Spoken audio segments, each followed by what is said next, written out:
Hello, everyone, and welcome to the Tom Baker Show. That's me, by the way. Glad to be back with you for another episode. Jacob Seelman, my co-host, will join us in a moment. We got a lot to talk about this week from around the racing world. This show, as always, being brought to you by Radical Race Gear. If you are wanting to be a champion, you should first look like one, and Radical Race Gear is the place to go to do that. Everything from drivers' suits to sublimated shirts for the team, other driver gear as well, communication systems, even customized 10x10 easy ups and carpets for your trailer. Radical Race Gear is your place, your only place to go for the finest in outfitting for the driver and the team and the overall look of the race team as well. RadicalRaceGear.com. Jacob Seelman, we once again gather to talk about motorsports, and I love it when we can start with something fun. And I would say that when a 61-year-old driver wins a World of Outlaws race, that constitutes fun. Old guys rule, don't they? No offense to you. But yes, no. we do. But in all seriousness, and I'm going to say this exactly like I wrote it in my notes going in, Dale Blaney won a freaking outlaw race. I absolutely love this to the moon. Number one, I love that it's proof that the world of outlaws are not infallible when it comes to the full-timers that follow the tour. And number two, I love that it proves that the youth movement is not everything in motorsports still. Oh, for sure. Dale Blaney, for those who don't know, is Dave Blaney's older brother, and was actually driving his brother's what they call experimental sprint car, because it's kind of it's within the rules, but it's tricked out with some things that Dave wants to try that are shall we say not necessarily the norm. And he went out, and Dale's nickname being the lowrider, did lowrider things. He wrapped the bottom of the racetrack. The conditions were right to make it happen. And he went out, drove from fifth to the lead, and won the race. It was a thing of beauty. He was fastest in his qualifying flight to start the night, number one. Number two, he won his heat race. Number three, he started top five in the feature. This was not a fluke by any stretch of the imagination. And yes, it was only his 13th career World of Outlaws win, but Dale spent most of his time in his prime running the what was then known as the All-Star Circuit of Champions, which was the regional touring series up in the Midwest that kind of sort of ran along the same fronts as the Outlaws at times. But no, this was remarkable. And I've said this before, reporters love rooting for a good story. And I was sitting at home watching this race on Dirt Vision going, come on, Dale, just because I wanted to see a good story. And this was an outstanding story.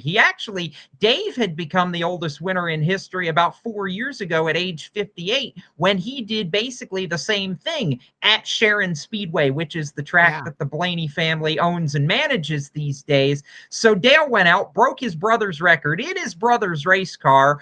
And if this tells you anything, Buddy Kofoid, who ran second to Dale, was the first driver to come run over to the car and congratulate him. The second was Sheldon Haudenschild, a fellow Ohio driver. But I couldn't find anybody in that pit area that was disappointed that Dale Blaney won that race, which is hard to find in a professional series in this day and age. Everybody was happy for these guys. And I also learned something, Tom, by the way, that I didn't know. Dale Blaney's day job is A.J. Allmendinger's bus driver. Yes, apparently you also watched Door Bumper Clear this week. And that's, I was going to bring that up, is on top of being a cool 61-year-old who can still win World of Outlaw races, Dale Blaney is the bus driver for a NASCAR Cup Series racer during the day. He was flying back and forth from the Cup race in Kansas in order to compete at Sharon. And yeah, it was pretty cool, honestly, to see AJ's excitement and reaction to this, and how I cool love he that. thinks Dale Blaney is, and because AJ didn't come from a short track world. And No, he so didn't. just a very, very cool thing. I really think that a story like this is refreshing, because in a series or at a level of racing where there's so much, obviously, dollars and cents and bought and paid for and all of that, Dale Blaney can still get it done at 61 against some of the best in the business. That's pretty cool. Yeah, I loved it. I really did. And to stay with the sprint cars theme, by the way, we also had news come out of the Golden State of California a couple of days ago, in that Brad Sweet is on the business warpath yet again. He and fellow team owner Kevin Rudeen, who, for those that don't follow national sprint car racing, Kevin both owns and operates a sprint car that traverses the country right now with Justin Peck on the High Limit Tour. But Kevin is also a very well-known track operator up in the Pacific Northwest at Skagit Speedway in Washington. And the two of them have teamed up to purchase the NARC King of the West 410 Sprint Car Series, which is the biggest regional 410 tour in the state of California. It's also the series that Brad Sweet and Kyle Larson grew up racing in on the West Coast before their aspirations started going at the national level. This is a piece of the sprint car puzzle that, in Brad's own words, is vitally important. They did not have a succession plan going forward into the future, and this is a move that is meant to keep that series and that portion of the country going for a long time to come. For drivers in the state of California, this tour is important because a lot of those guys don't have the resources to go national level racing and traverse the country with High Limit or with the Outlaws. But this tour allows them to make a comfortable living for themselves without having to go too far away from home. So big news there. So Brad Sweet, now the owner operator of two sprint car series, one on the national level, Tom, and one in his home state. I think it's a great move. Yeah, and for those who had some concern that perhaps then this series would somehow be sort of folded into High Limit's national tour, that is not going to happen. I think it's fair to compare this, Jacob, this series to a series that we know very well over here on the East Coast, the All-Star Circuit of Champions, which actually Tony Stewart had sold to Brad and Kyle, and it became High Limit, but then the two of them turned around and basically started it back up as a regional series again. So it sort of got folded, and then they just started a fresh version of it. And I agree. I think we need these regional series in order to feed the national series. If you look at the state of Pennsylvania, for example, when the Outlaws go there is a wealth there are a wealth of strong competitors in PA that can run with the Outlaws, but it's because there are all the big local tracks there. Sprint car racing's huge. Absolutely. So we need these regional series. I'm glad to see Brad and Kevin get a hold of this one, and I'm sure they'll do great things with it to keep it a regional series and make it even stronger than it is. Oh, absolutely. I think that's the big thing.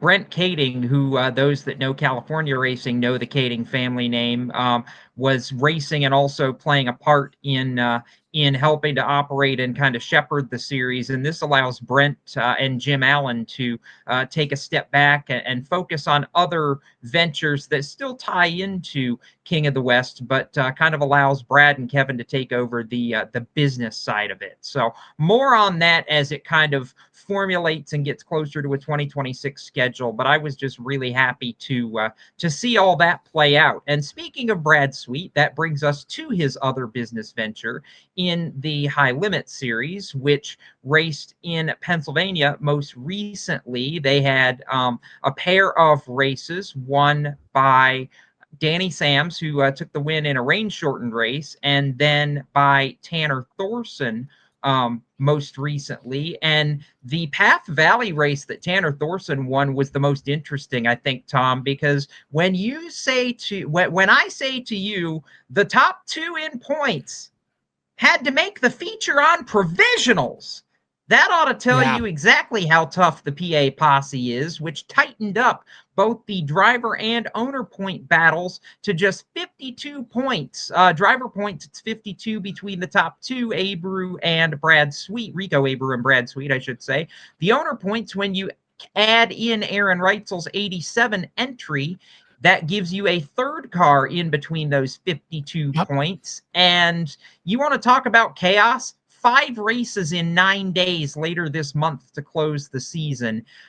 If High Limit wasn't interesting enough to talk about, oh my goodness, they are setting the stage for an absolute heater, as the young folks say, to close the season, because this is not over. It might be Rico Abreu's championship to lose, but if Sunday night showed anything, this ain't over one bit, and I love that.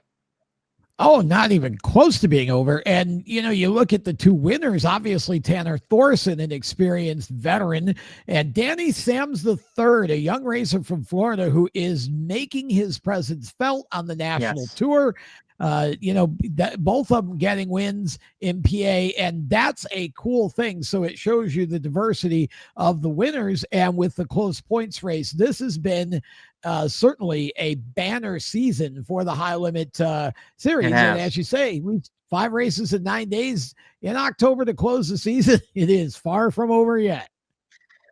I want to give a shout out to Danny Sams as well, because that's a family team. It's him, his mom, and his dad predominantly, with 1 or 2 crew guys to help out. And that kid has busted tail to get competitive on a national level. To see his effort and how much he pours his heart and soul, and his family pours their heart and soul into that race team, to see that effort finally rewarded with a national 410 victory, I was very, very excited for him. And anybody that wants to say, oh, it was rain shortened, boo, hiss, shove off, because I don't care at how you win it.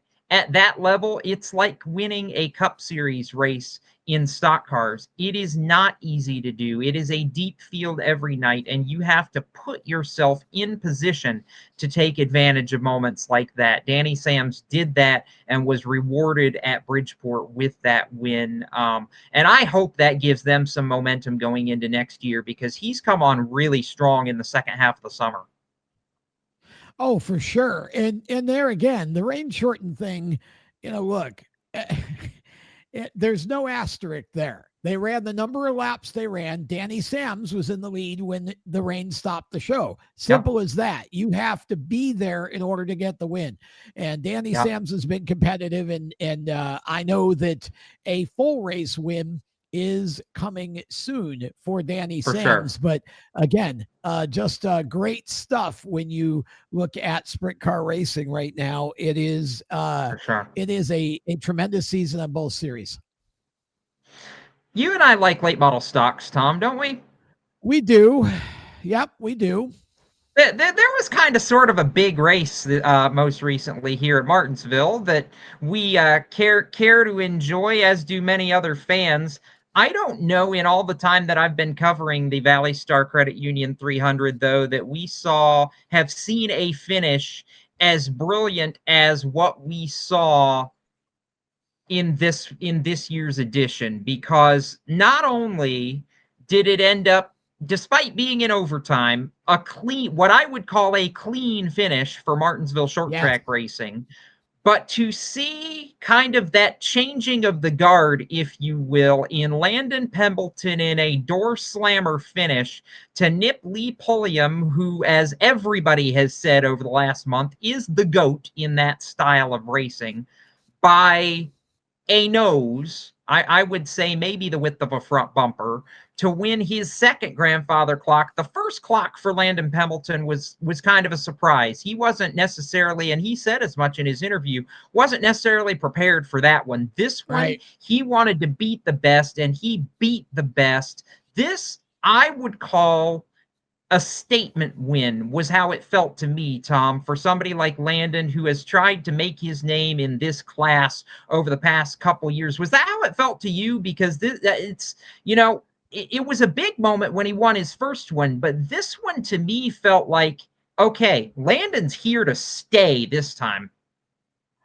Well, I think when you win your second Martinsville clock, yes, certainly that's a statement win. Do I think he needed that win to be considered one of the best in current day in the late model stock? No, I don't, because I've always considered him one of the top competitors, especially in the Virginia area, but really anywhere he runs well. And so wasn't totally surprised, but obviously when you beat Lee Pulliam, who is one of the all-time best to ever strap in a late model, you've earned the win. And that was a big win for Landon Pembelton. And it was good to see that kind of a finish to a race that had some interesting moments. Oh, that it did. And you allude to one of those interesting moments that we'll talk about right now, which Yes. was in the second half of the race. There was some contact between young 15-year-old Tristan McKee and another longtime veteran of this class in Sam Yarborough. And suffice it to say, it set social media ablaze, if you will, and we get a look at it right here. So I'll just ask you, in lieu of being able to ask Tristan the question himself, I'll let you see if you can put any semblance of an answer to this. What in the world happened here? Well, Tristan made a mistake, is what happened, and then immediately blamed the spotter, which is not something that's a good thing to do when the mistake that you make happens out your front windshield. Tristan apparently was told by the spotter, clear low or clear down.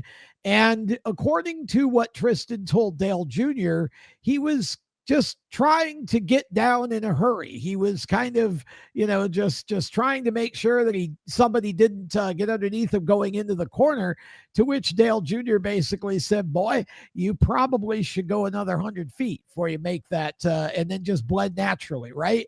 So I don't know that Tristan McKee was being dirty here. I don't think he intentionally did it, but this is a young man who has a ton of talent, but also has had a lot of moments like this where, he's contacting the car in front of him. Now, sometimes I would argue it's been the other driver's fault. See the incident at, where was it? Hickory or Tri-County, wherever it was, with Hickory. It was Landon Hickory. Lewis. Hickory, that's right, at the throwback. I would argue that was all Landon Lewis, but Tristan is a little too aggressive and a little too big for his britches sometimes. And, I think that we need for these race teams and these manufacturers to start teaching these young drivers how to race with respect. It feels like they take their money, they give them a fast race car, and boom, get out on the track and go, son. And then they fix the car when they break it. I think we just need, first of all, I think the race officials need to do a better job with this stuff. And I think, as I say, I think the manufacturers, he's in the Chevy program in this case. I think Lauren Rainier and the folks in the Chevy program need to teach him better than this. And I think that, I think his race team needs to be teaching him, because he's a driver with a lot of potential, but he's going to use up everything in the respect bank pretty quick if he hasn't already, if he keeps doing these things. He's just got to put whole races together. That he does, and some of that comes with track time and experience, but like you said, some of that also comes with maybe a little extra teaching down the line. Final Yeah. nugget from Martinsville: Connor Hall, Junior Motorsports, winning the Virginia Triple Crown. It wasn't what Connor wanted. Finished 11th, whereas his main two rivals in the Triple Crown series crashed out, unfortunately, before the end of the race. But I found it interesting after the fact that he kind of, I don't think he intentionally alluded to or made us start asking the questions of, well, is this the end of your deal with JRM? But it was kind of the way he worded his one of his post-race remarks, and it makes me ask, okay, Tom, are we going to see Connor Hall somewhere else next year? I don't know. I caught that, and what he said was he was just talking about, wrapping up the season and winning the championship, and he said something to the effect of it was a great, a strong way or a great way to wrap up the time with Junior Motorsports, and I don't know if he just meant the season or if he was actually sort of unintentionally saying the quiet part out loud and forecasting that he may be doing something different, but certainly bears watching. He had a good year in the Junior Motorsports car, and obviously we'll have to see if his plans are different for 2026. But it surely was one of those things that someone says that does, at least even if unintentionally, call the question of, are you saying something without saying it? So we'll see where that goes. We're going to take a break right now. When we come back, we've got NASCAR. We've got all kinds of stuff still yet to talk. Don't go anywhere. We'll be right back. Attention track and series owners, elevate your fan experience with the TrackTune app. TrackTune works with your PA system. Fans and teams at the track can hear the announcers through their phones, ensuring everyone hears race calls, sponsor plugs, and more during race nights. It's simple to set up, affordable, and free for fans to download and enjoy. Visit tracktune.live for all the details and join tracks nationwide on the app today. For race fans across the United States, GetInTheStands.com is the place to find racetracks where you live and where you're traveling. Just go to GetInTheStands.com and enter your location. You'll see the tracks within 100 miles of that point, either as a list or on a map. GetInTheStands.com is 100% free to use and mobile friendly. So whether you're on a computer, a tablet, or on your phone, there's no need to download an app. To find racetracks across the United States, open your web browser and head to GetInTheStands.com. GetInTheStands.com, your racetrack directory.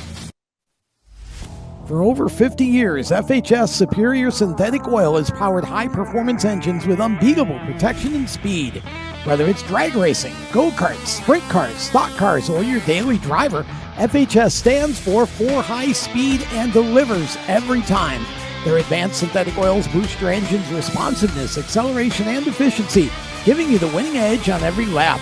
Visit FHSoil.com today to find the right products for your engine. FHSoil.com. Welcome back to the Tom Baker Show. We continue with some conversation about NASCAR. We have had, obviously, a great race at Kansas last week, and lots of things to talk about there, and also a couple of very recent nuggets of news that came out this week that we'll talk about. But let's start, Jacob, at Kansas, where Chase Elliott was not anywhere near winning the race until he was. I watched this live, couldn't believe it, watched it back, still couldn't believe it, watched it a third time, and finally, I'd accepted the result the first time, but it was like, oh, okay, that's how it took about 3 tries to finally figure out how he did what he did. He restarted overtime in 10th after the choose and was in victory lane 2 laps later in what I would argue is the finish, at least, of these playoffs so far for the Cup Series. We used to call Kevin Harvick Mr. Where Did He Come From? Chase Elliott was that guy over the weekend at Kansas. And for a driver who I think we thought might have been, coasting his way into the next round, all of a sudden Chase Elliott with authority is in the final 8 with a shot potentially to go to Phoenix when we get that far. And I think this is a big moment for Chase Elliott because this is a team that maybe hasn't had the momentum until right now to chase a second championship. We know what he did in Phoenix in 2020, and he beat a Penske car in Joey Logano to do just that. My question to you is, okay, with a shot in the arm, can Chase Elliott be a spoiler now?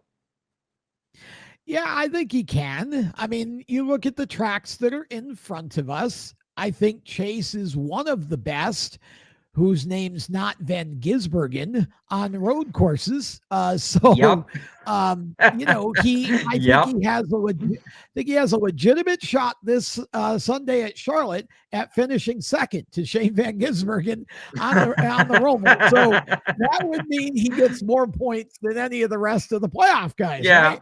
And then, you got Talladega still coming. You got Martinsville. You got tracks that Chase is good at. So I think, yes, I do believe that Chase can be a contender for the championship.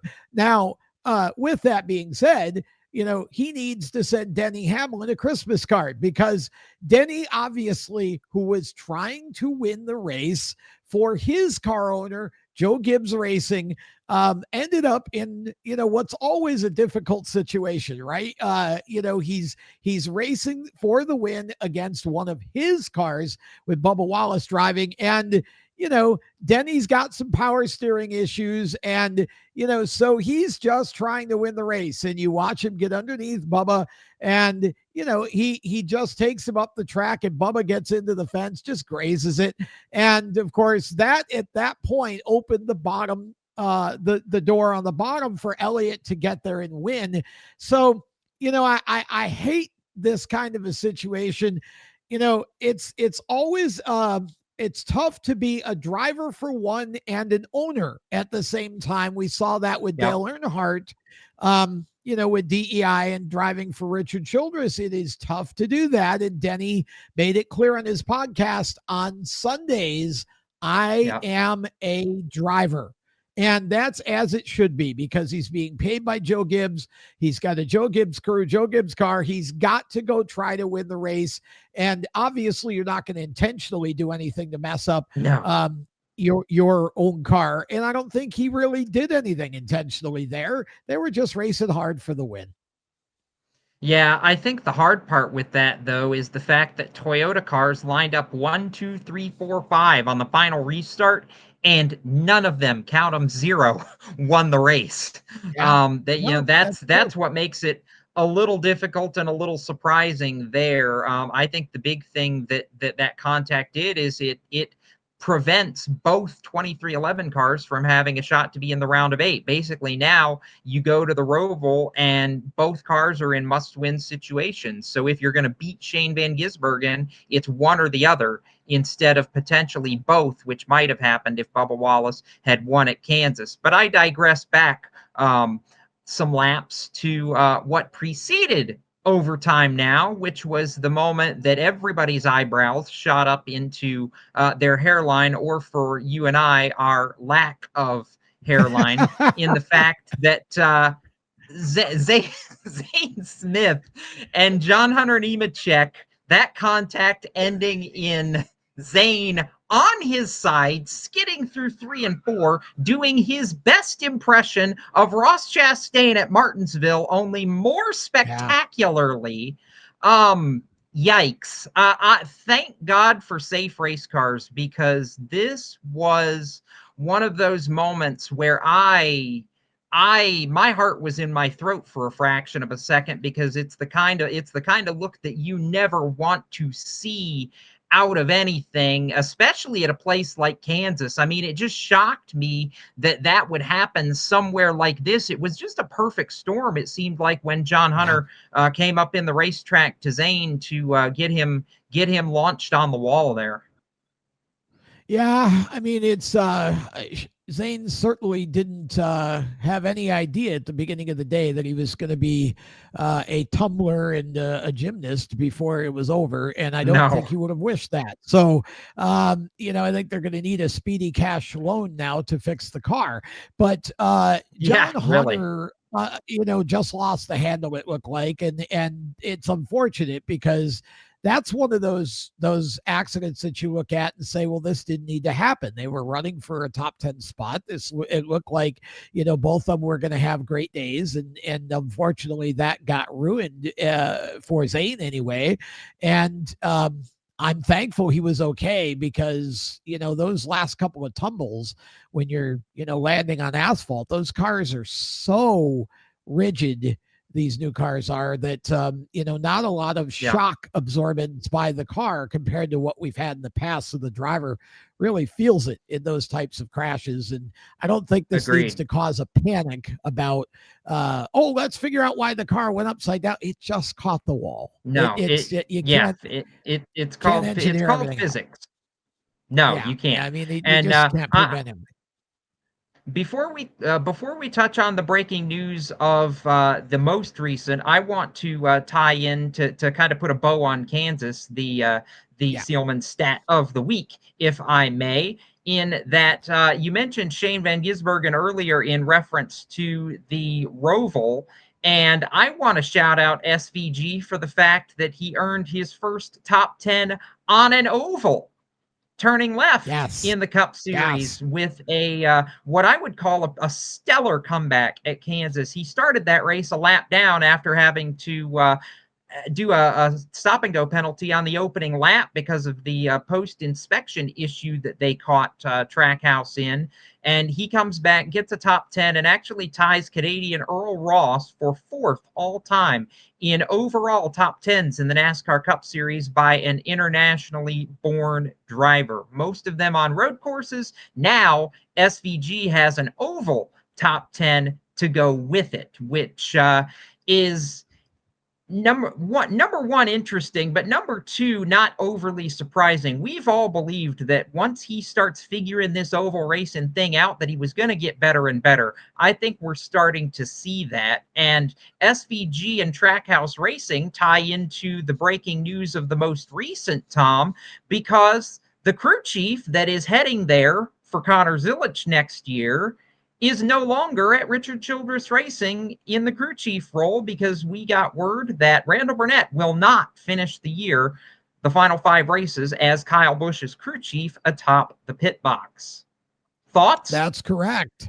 Not surprised. I mean, you're seeing more and more of this. When somebody announces their plans for 26, they suddenly depart where they are in 25. It happens a lot with drivers, but crew chiefs as well, because, well, secrets and stuff. So gave him an early vacation, and Andy Street going to take over for the Charlotte Roval. No word on who goes there past that, or who will be Kyle Busch's crew chief in 2026, but you'd feel like maybe Street is auditioning for that role. Sure.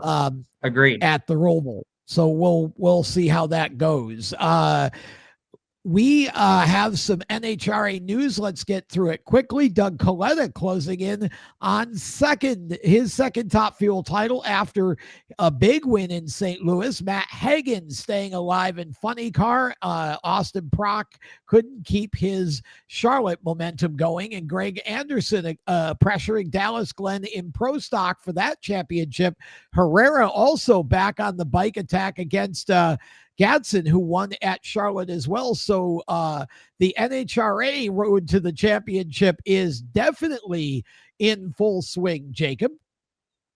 It is. And Gage Herrera getting a win in Pro Stock Motorcycle, I think, to me, was the most important of the 4 pro classes, just to see him get his momentum back as he pursues what would be a second straight Pro Stock Motorcycle Championship. Doug Kalitta, it took him so long to get the first championship, and now he might have a second one in 3 years. To me, is a huge statement for him in this stage of his career. And I think the funny car battle is going to be absolutely electric down the stretch. One round of racing right now between Austin Prock and Matt Hagan, and it's the battle of the Titans, isn't it, at this point? John Force Racing versus Tony Stewart Racing, where, you know, maybe it used to be, we all talked about the John Force versus Don Schumacher rivalry. I feel like Tony Stewart Racing has kind of picked up that mantle. That class is going to be killer down the stretch. 100%. We're going to step aside one more time. When we come back, it will be time for Last Lap and some interesting things in that segment. Stay with us. For race fans across the United States, GetInTheStands.com is the place to find racetracks where you live and where you're traveling. Just go to GetInTheStands.com and enter your location. You'll see the tracks within 100 miles of that point, either as a list or on a map. GetInTheStands.com is 100% free to use and mobile friendly. So whether you're on a computer, a tablet, or on your phone, there's no need to download an app. To find racetracks across the United States, open your web browser and head to GetInTheStands.com. GetInTheStands.com, your racetrack directory. For over 50 years, FHS Superior Synthetic Oil has powered high-performance engines with unbeatable protection and speed. Whether it's drag racing, go-karts, sprint cars, stock cars, or your daily driver, FHS stands for high speed and delivers every time. Their advanced synthetic oils boost your engine's responsiveness, acceleration, and efficiency, giving you the winning edge on every lap. Visit FHSoil.com today to find the right products for your engine. FHSoil.com. Attention track and series owners, elevate your fan experience with the TrackTune app. TrackTune works with your PA system. Fans and teams at the track can hear the announcers through their phones, ensuring everyone hears race calls, sponsor plugs, and more during race nights. It's simple to set up, affordable, and free for fans to download and enjoy. Visit tracktune.live for all the details and join tracks nationwide on the app today. Welcome back to the show. It is time for the Last Lap, and this is our rapid fire segment. Jacob, we've got a mixed bag to talk about in this segment. We do, and I want to start with the announcement today that North Carolina Governor Josh Stein, or as we're taping this show, I should say, that North Carolina Governor Josh Stein allowed through House Bill 926 as law, which includes the Protect the Right to Race provision, which has been talked about in a lot of states and at the Performance Racing Industry, or PRI, trade show recently, shielding motorsports tracks from lawsuits by property owners who moved in after the tracks were established, existing, all that fun stuff. So it protects places like Millbridge Speedway. I know it's a little bit bigger scale now than what it used to be, but places like North Wilkesboro Speedway, which is near a local community, Tri-County. There's a lot of places in this area that could have been negatively affected, but this bill protecting that, Tom, I know you were exceptionally glad to see this come through. Yeah, very much so. The state of Iowa passed a similar law a couple of weeks ago. I'd like to see all 50 states pass it.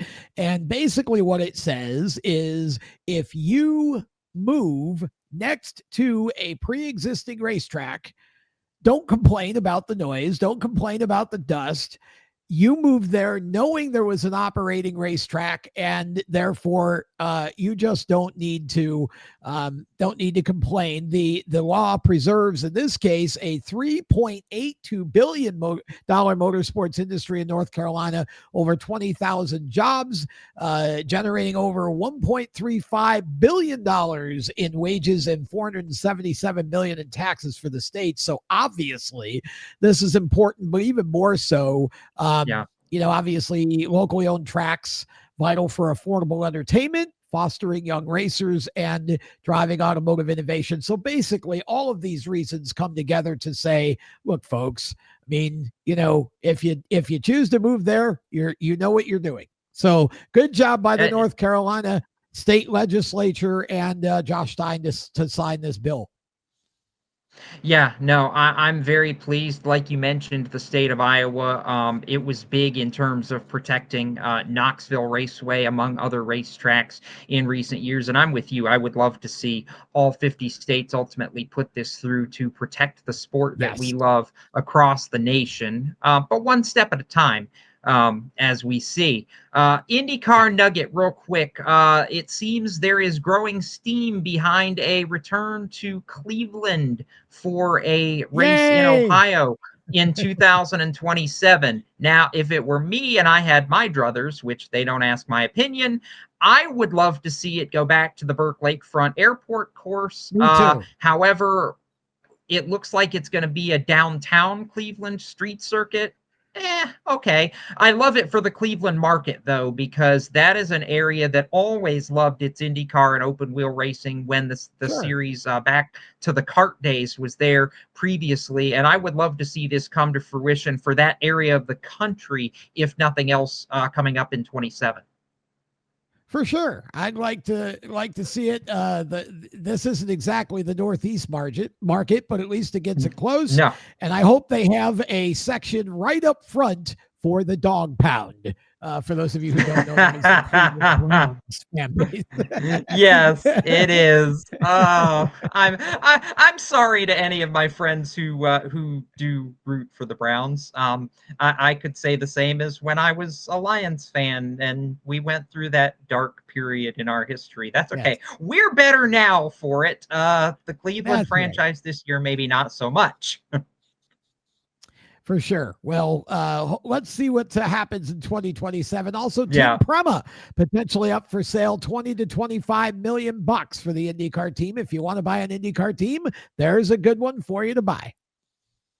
Yeah, and it's so shocking to me that 12 months after Prema was so gung-ho about coming into the American market, being a part of IndyCar, winning the Indy 500 pole with Robert Schwartzman back in May, that now we're at the end of the year and talking about them wanting to get out from under it. It blows my mind, honestly, that we've had that stark of a turnaround for that group, because I really thought that this was going to be a long-term endeavor for them. Obviously, potentially not the case. And I know this is normally where I throw nuggets at you, but I do just want to steal a moment in this last lap segment and pay a nod to two mentors of mine in the motorsports community that we lost within the last week. Nancy Wager, the longtime trackside PR rep for Chevrolet Motorsports on both the NASCAR and the IndyCar side, losing a fight with cancer. And my mentor when I was at Speed Sport Magazine, Keith Waltz, who before that was the very long time public relations rep for Charlotte Motor Speedway, passing away a couple days ago after a battle with Parkinson's. So just kind of a heavy week for me, losing and the industry as a whole, losing two people that did so much over the years. But I think the best thing I heard this week, Tom, is what we're doing right now. The best way we can honor the memory of people who have done so much for the sport is to carry on the sport the way they would. And I feel like that's what we get the privilege to do with this show.